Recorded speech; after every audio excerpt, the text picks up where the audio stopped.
Hey Southwest, you can implode, but don't blame air traffic control, because that isn't right.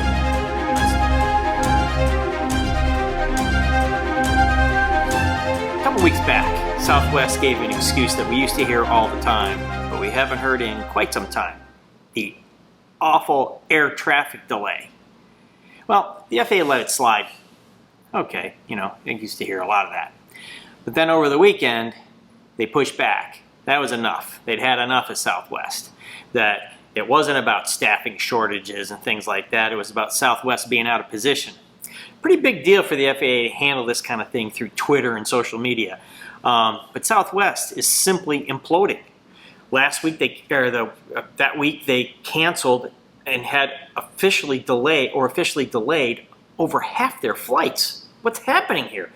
They canceled nearly 30% of the flights over that same weekend. And that came down to just 10% after the holiday. And wait, we need a comparable here to just see how bad that weekend really was. So let's use American. Cancels a lot. I fly American a lot. They seem to cancel a lot. Well, they just canceled 2% over the weekend. So let's go to some low-cost carrier like Spirit, who's also had their troubles in the past. They canceled just 2% over the weekend. So what is happening to Southwest? It certainly isn't air traffic control.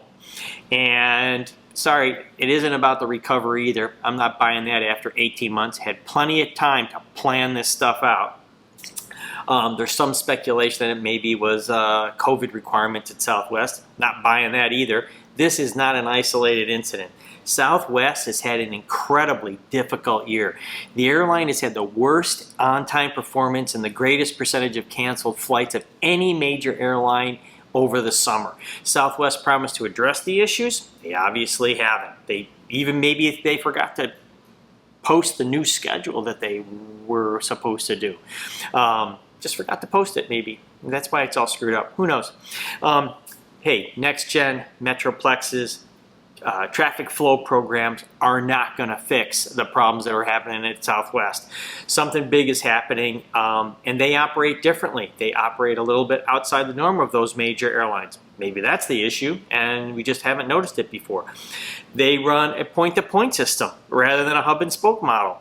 They may see that ATC isn't helping because ATC doesn't serve the non-hubs as well as they serve hubs, or at least their hubs. By the way, in new entrants, they feel the same. It's very hard to break in to the industrial complexes of the major carriers that dominate Chicago and Atlanta and Dallas-Fort Worth. But it's not air traffic's fault. Here's the deal: the FAA could help, and maybe that's the marker we have here. They're imploding, and what can the system do to support that? The business angle of moving people and goods was explored back in the FAA reauthorization of Vision 100. Reauthorization is coming up again, and the legislation is important because it sets the bar for how the FAA can engage, spend, and what opportunities are available in a regulatory capacity for the provision of services. Maybe the FAA should get more involved in the business angle of these things and understand deeply how somebody like Southwest is imploding or not imploding. What would help them do well?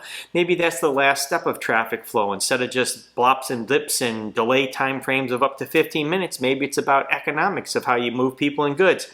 It could change the stagnation of the nest in that way. Maybe that's not even a good idea, but it ought to be explored so that we have something on the table going into authorization and we don't have travel holiday parts that see thousands of people being stranded because an airline can't get their act together. That's the whole idea. So reauthorization is an opportunity to change that. Hey, I make no predictions on whether the infrastructure bill will pass or whatever it's going to do, but I do know this: it's not going to be easy street to get those infrastructure deals together. Even once they're done, NEPA, the National Environmental Policy Act, has had some significant revisions which will make every single one of those projects go into a more deep review to make sure that they protect the environment. So shovel ready may not be all that shovel ready. So even if the money's passed, then there's going to be a government process thrown in the way. Another speed bump. Now we're talking next gen. Not the FAA's next gen, that's kind of old school. This is real next level stuff. Honeywell unveiled its next generation avionics platform called Anthem.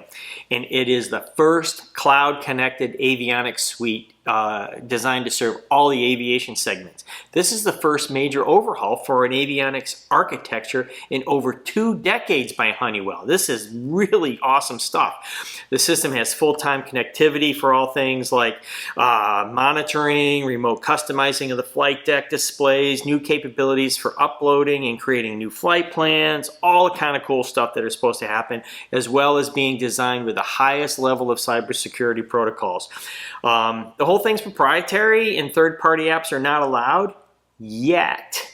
But this is a huge breakthrough. Connectivity with the aircraft may not be required because it'll be, it will be able to stand alone.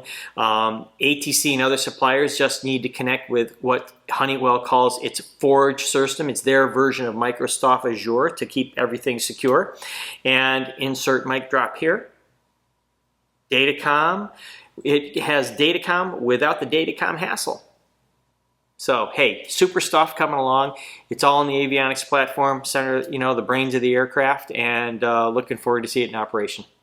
Hey, we're right on the heels of World ATM, and I just wanted to say that Pete Dumont, the chairman and president of the Air Traffic Control Association, after 15 years, has decided to step down and pursue other things. And I worked with Pete for a number of years, and we had a great relationship. He took World ATM from, a thought process and turned it into the single largest international convention for our industry. Really powerful stuff. In the meantime, newly elected active board member Brian Bruckbauer has agreed to serve as the interim president while their search goes on, but I wish Pete well and all the best. Okay. A couple weeks back, NBAA finished up their incredible convention at Las Vegas. Lots of the cool airplanes were there. A lot of hype about urban air mobility and the electrification of aircraft. But there are aircraft that can do urban air mobility today. It doesn't have to be electric.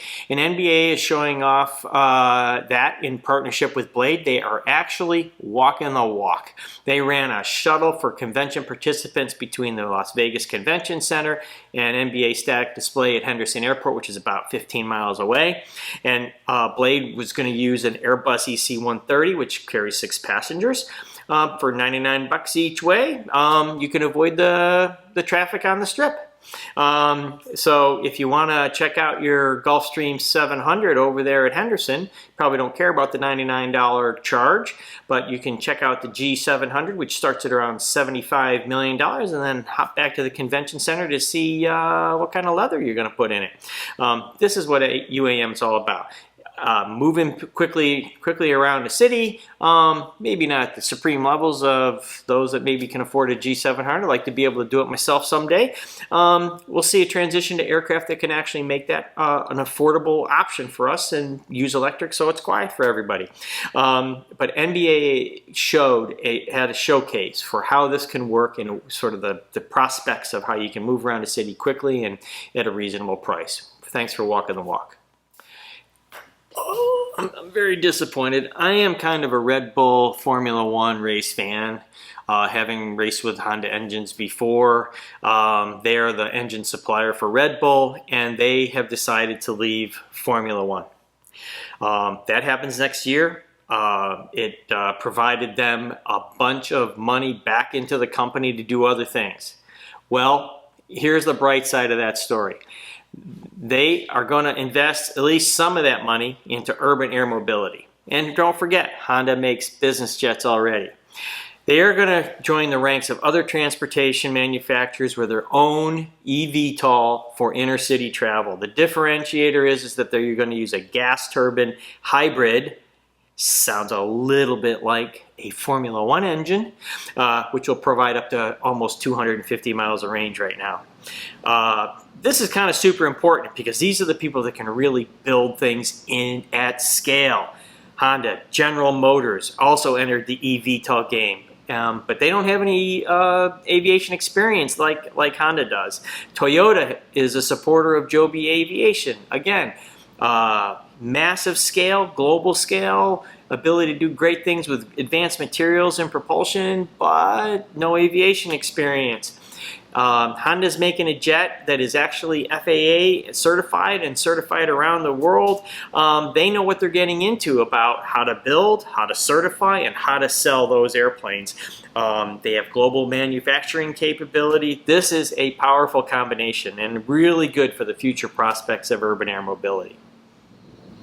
Hey, if you like what you heard, smash the like button, hit subscribe and the bell so you can be notified when I get these things out at about once a week.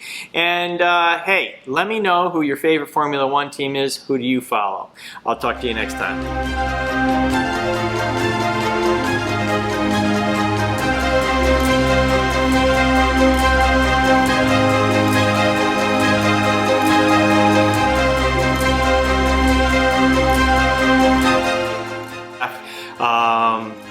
My what?